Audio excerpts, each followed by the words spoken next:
disampaikan oleh Duli Yang Maha Mulia Seri Paduka Baginda Yang di-Pertuan Agong kita. Jadi ini satu benda yang luar biasa. Dalam tempoh 2 tahun saja tak sampai 1 penggal. Ini menunjukkan raja kita raja berdaulat. Betul atau tidak? Betul. Daulat tuanku. Daulat tuanku. Daulat tuanku. Daulat tuanku. Daulat tuanku. Daulat tuanku. Jadi Fadiah Nadwa dia ni antara yang awal membuat demonstrasi dan dia inilah antara awal yang nak menghapuskan raja-raja Melayu. Ingat atau tidak? Ingat. Ingat tidak atau tidak sehingga Sultan Agong yang dahulu sampai ditekan sehingga meletak jawatan.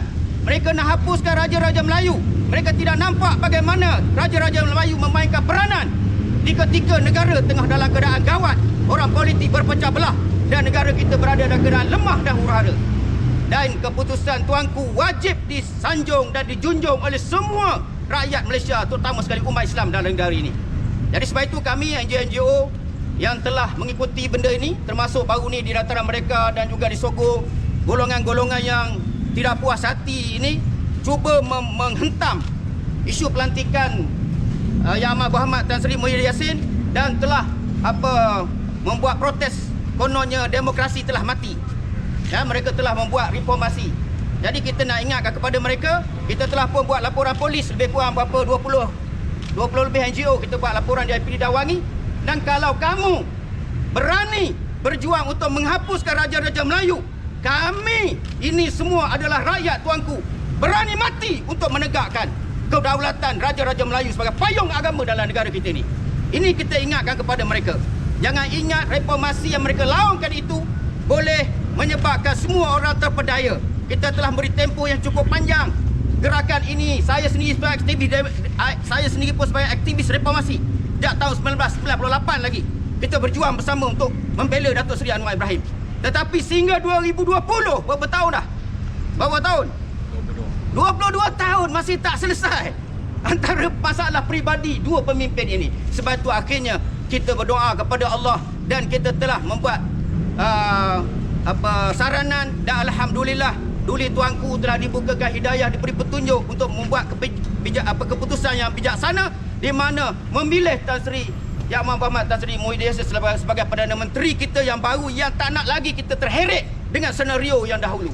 Jadi ini menunjukkan keputusan tuanku adalah keputusan terbaik di atas doa umat Islam semua. Dari sebab itu saya berterima kasih kepada pihak masjid-masjid seluruh negara, pondok-pondok, tafiz-tafiz dan juga Majlis Agama Islam negeri-negeri. Saya memohon yang belum menunaikan solat hajat terus munajat kepada Allah supaya kita bersyukur dengan keputusan ini. Negara kita mudah-mudahan dah aman dan dikuasai kembali kepada majoriti peribumi iaitu Melayu Islam. Dan mudah-mudahan negara kita ini dapat di perlindungan daripada bala Allah. Ya, sebab itu doa itu doa silahul mukmin. Nabi kata doa itu senjata orang mukmin. Sebab itu doa kita sangat membantu. Bukan hanya kita pergi membuat bantahan, demo dan sebagainya, tapi doa kita sangat membantu. Sebab tu puak-puak tu dia tak pernah berdoa. Dia main langgar je. Ini kita yakin doa ni banyak membantu. Ini bukti doa-doa umat Islam dalam negara ini, di masjid, di surau, di pondok, di tafiz, semuanya mereka berdoa kepada Allah. Alhamdulillah Allah telah menggantikan dalam benda yang di luar jangkaan fikiran kita, tapi Allah telah membuktikan innama amruhu iza arada syai'an an yaqula lahu kun fayakun. Apabila Allah mengendaki sesuatu itu terjadi, maka dia terjadilah dia. Tak ada yang mustahil bagi Allah Subhanahu Wa Taala. Walaupun kerajaan ini dikata macam kerajaan mustahil, tapi tak mustahil bagi Allah. Allah boleh beri hidayah kepada tuanku, Allah beri hidayah kepada Majlis Raja-Raja Melayu, dan akhirnya keputusan telah pun kita perolehi.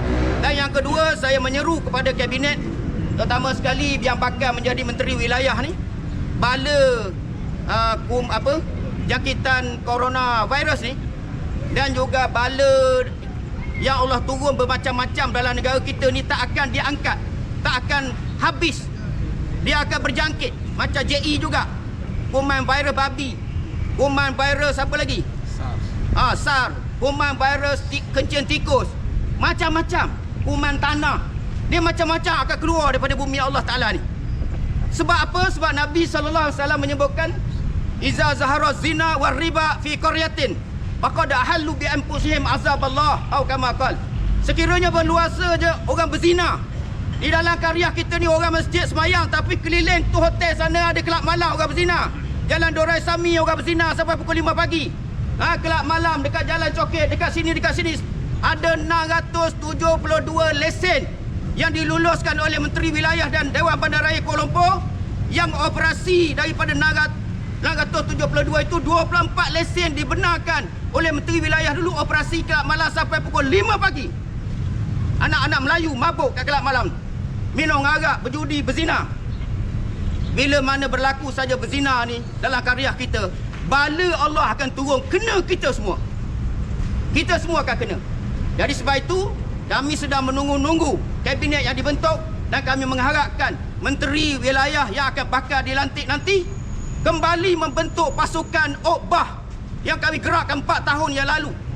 Operasi Bentera Aktiviti Haram yang dianjur oleh Kementerian Wilayah Persekutuan yang dipimpin oleh Datuk KSU. Kementerian Wilayah sendiri yang disokong oleh Menteri Wilayah dulu dan juga Datuk Bandar Kuala Lumpur dan puak kuasa di BKL. Jadi kita nak bersepadu macam mana 28 agensi puak kuasa kerajaan dan 18 NGO dulu bergabung. Kita telah menggempur Kuala Lumpur ni 4 tahun, 2004 hingga 2018. Kelab malam besar The Zok tu pun kami masuk gempur. Danau Kota tempat pelacuran rumah urut tu kami gempur.